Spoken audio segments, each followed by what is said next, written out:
Bonjour à tous et bienvenue pour un nouveau tutoriel de couture avec Burda.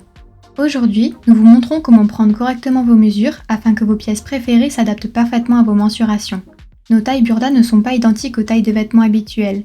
C'est pourquoi il est important de prendre vos mesures avant de couper et de réaliser vos modèles. Vous trouverez toujours le tableau des mesures dans nos magazines Burda. Pour les patrons pochettes, il se trouve sur la planche à patrons ou en ligne sur burdastyle.fr. Aujourd'hui, nous vous expliquons toutes les prises de mesure dont vous aurez besoin pour réaliser des hauts et des robes. Il s'agit de la stature, du tour de poitrine, du tour de taille, de la largeur des épaules, de la profondeur de poitrine, de la longueur avant de la taille, de la longueur du dos, du tour de bras et de la longueur des manches. Les mesures seront plus précises si vous les prenez directement sur vos sous-vêtements et que vous ne portez pas de chaussures. La première chose à faire est de mesurer votre tour de taille. Tenez-vous debout contre un mur et assurez-vous que les talons le touchent. Placez un livre stable horizontalement sur votre tête et marquez le bord inférieur avec un crayon. Vous pouvez maintenant mesurer la hauteur en partant de la ligne marquée jusqu'au sol. Pour cela, vous pouvez également utiliser un mètre-ruban dépliable. Notez cette mesure et attribuez-lui le numéro 1. Deuxièmement, mesurez votre tour de poitrine. Tenez-vous bien droite, jambes écartées à largeur de hanche. Placez le mètre-ruban autour de la partie la plus forte de la poitrine et passez-le sous les bras. Assurez-vous de placer le mètre-ruban à mesurer sur les omoplates à l'arrière. Serrez bien le mètre-ruban près de votre corps. Assurez-vous toutefois que vous pouvez y passer 2 doigts. Notez cette mesure et attribuez-lui le numéro 2. Pour le tour de taille, mesurez-le à la partie la plus étroite du haut de votre corps. Serrez bien le mètre-ruban et assurez-vous qu'il y a aussi 2 doigts d'espace ici. C'est votre mesure numéro 3. Mesurez maintenant la largeur de vos épaules. C'est la distance entre la base du cou et le point de l'épaule. Vous déterminez le point de l'épaule en remontant de l'aisselle verticalement à l'épaule. Idéalement, la couture de la manche devrait se trouver ici. C'est la mesure numéro 9. La mesure suivante est importante pour tous les modèles qui soulignent la silhouette, la profondeur de poitrine.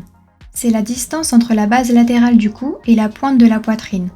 Vous avez déjà appris à connaître la base latérale du cou lors de la prise de mesure de la largeur des épaules. Notez cette mesure et attribuez-lui le numéro 11. La mesure de la longueur de votre taille avant est importante pour les vêtements avec couture de taille.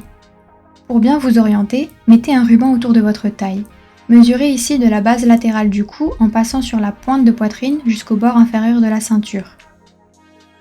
Il est important de mesurer via la partie la plus forte du sein, sinon la mesure sera inexacte. C'est votre mesure numéro 12. Passons maintenant à la longueur de votre dos.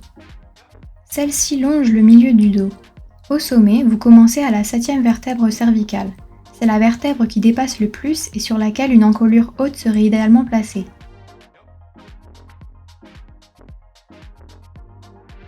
En bas, vous vous arrêtez au bord inférieur du ruban de taille. Cette mesure porte le numéro 8. La circonférence du bras est une mesure importante pour tous les modèles avec manches. Prenez la mesure au point le plus fort de votre bras. Encore une fois, le principe des 2 doigts s'applique. C'est votre mesure numéro 10. Ensuite, vous déterminez la longueur de votre manche avec les coudes légèrement pliés du point de l'épaule au poignet. C'est votre mesure numéro 5. Et voilà, vos prises de mesure sont finies. Vous avez maintenant toutes les mesures dont vous avez besoin pour coudre des robes et des hauts. Comparez-les avec celle du tableau de mesure Burda. Choisissez la taille qui se rapproche toujours le plus de vos mesures. En règle générale, pour les hauts et les vestes, c'est le tour de poitrine qui prime. Pour les robes et les manteaux, vous devez également tenir compte du tour de hanche. Si vos mesures ne correspondent pas exactement au tableau des mesures, vous pouvez modifier votre patron en conséquence. Nous espérons que vous avez apprécié ce tutoriel et qu'il vous sera utile. N'hésitez pas à vous abonner à la chaîne pour ne louper aucune de nos vidéos. Vous pouvez également liker, commenter et partager cette vidéo. Nous remercions nos partenaires Cepaoli, Pfaff, Gütermann et Schmetz. Prenez du plaisir à coudre et à bientôt pour de nouveaux tutos.